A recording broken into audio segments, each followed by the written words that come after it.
So my next guest was very much front and center and very fired up for the fireworks today as the top Republican, the ranking Republican on the House Judiciary Committee. Congressman Doug Collins joins me now. We should note that we reached out to several Democrats on the Judiciary Committee as well, and they were not able to join us for this segment tonight. We hope that they will in the future.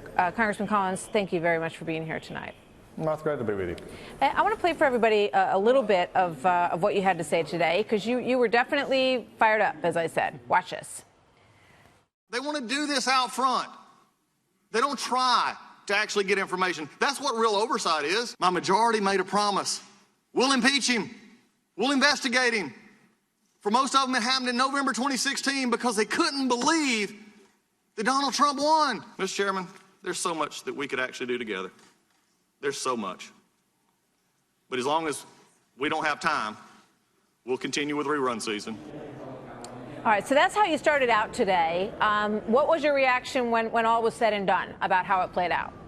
This was a sad day, Martha. It's one of the saddest days in committee. I've been up here 6.5 years, and today we watched a majority just simply trash procedure. They trashed everything because they're so just bent on getting this president. I've termed what has happened today as bring a big donor to work day. Because at the end of the hearing, which we objected to, they allowed a staff member who's a big donor, Barry Burke, $70,000 to the Democratic Party. He got to ask 30 minutes of questions. 30 minutes, and he's a contract employee of that committee. He doesn't have to give up his practice anywhere else. He comes and does what he wants to. So it's bring a big donor to work day, and he got to ask questions. But when it came time for the 30 minutes of staff questions on our side, they would not let the ranking member of the House Judiciary Committee take that 30 minutes and use it. They said members had already had their time. I'm not sure the American people are going to understand how you let a paid donor who is a contract employee, not a staff member, override an elected representative. This was a sad day, Martha. You know, in terms of what happens going forward, as I mentioned at the top of the show, there are a number of avenues of investigation. The president's taxes. There's also a New York investigation that has asked for 8 years of the president's taxes. Where do you see this going next on your committee?